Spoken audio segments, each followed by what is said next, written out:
Thank you very much for your welcome. Thank you, Craig, for your kind words.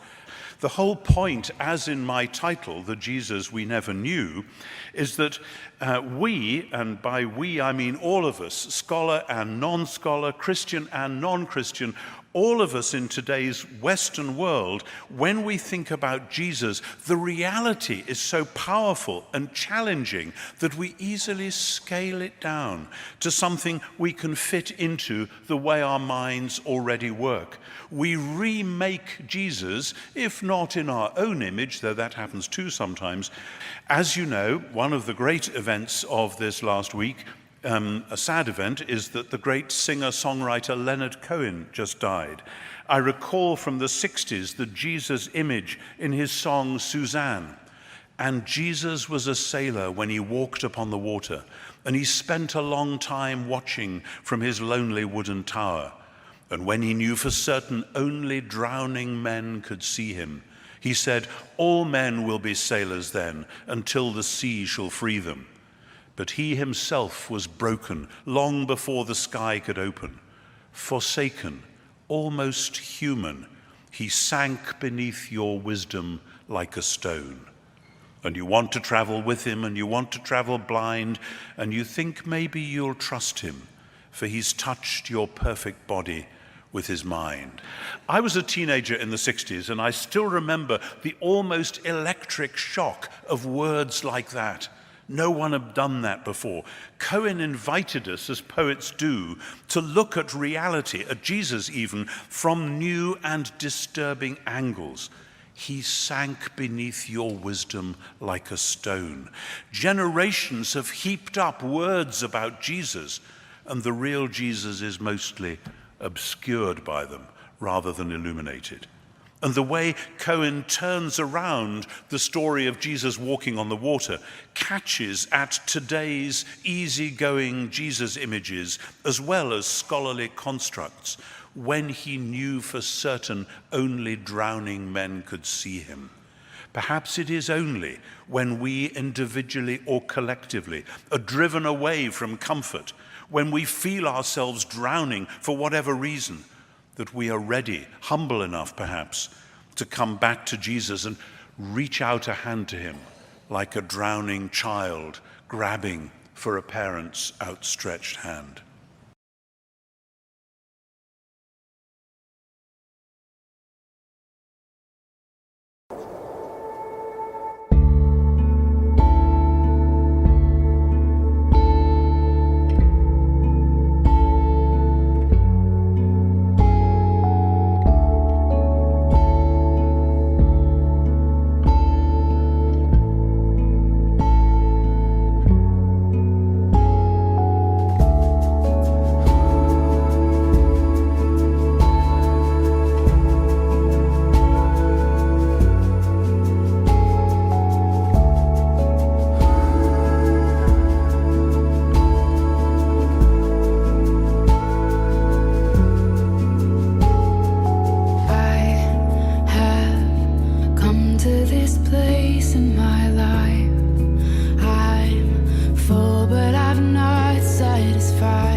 I'm standing knee deep, but I'm out where I've never been.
beautifully in over my head.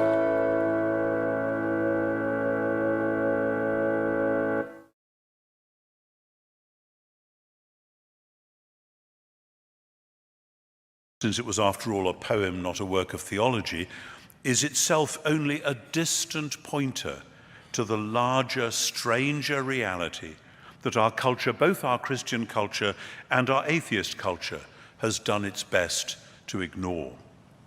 Because, like it or not, Jesus doesn't fit. He doesn't fit into our culture. We don't have a ready-made box where he can be safely placed. And indeed, the idea of placing Jesus in a box is already ridiculous. They tried that once and it didn't work. We have boxes, though, called religious guru or spiritual hero or social revolutionary. And if we are Christians, we probably have categories like divinity and humanity, which we think we know what they are, and we think they're absolutes, which can then be predicated or not of Jesus. There are two basic ways in which we get to know and know about Jesus.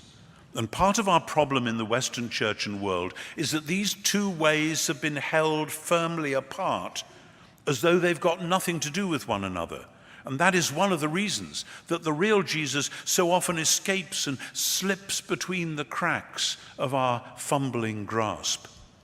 We've given these two ways of listening for the real Jesus the deceptively simple-sounding names of history and faith. Again, as though we assume we know what those two words mean, and we assume often in our culture that history and faith are like oil and water.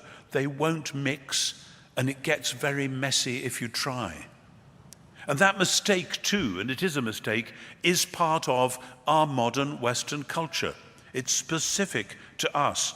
We owe it to the 18th century in particular, to the same cultural impulses that led Thomas Jefferson and others to hold church and state, faith and history, if you like, firmly apart. I understand the plus side of doing that. Believe me, I have lived with the muddles of the British Constitution and a church which is established but nobody knows what that means, and so on and so forth. All our usual British compromises. I've lived with that all my life.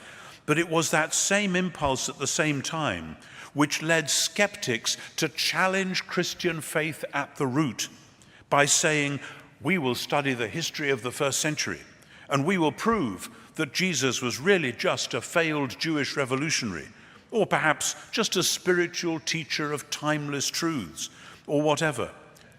And so history goes off in one direction, while then faith does a vertical takeoff in another direction. And would-be defenders of Christianity have often reacted by steering attention away from the messy historical questions and encouraging people into a world of a non-historical faith, of worship, of prayer, of personal spirituality.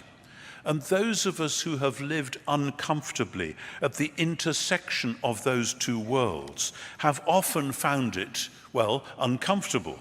As secular historians accuse us of smuggling faith into our historical study, and the advocates of a spiritual faith accuse us of submitting eternal truths to historical scrutiny. And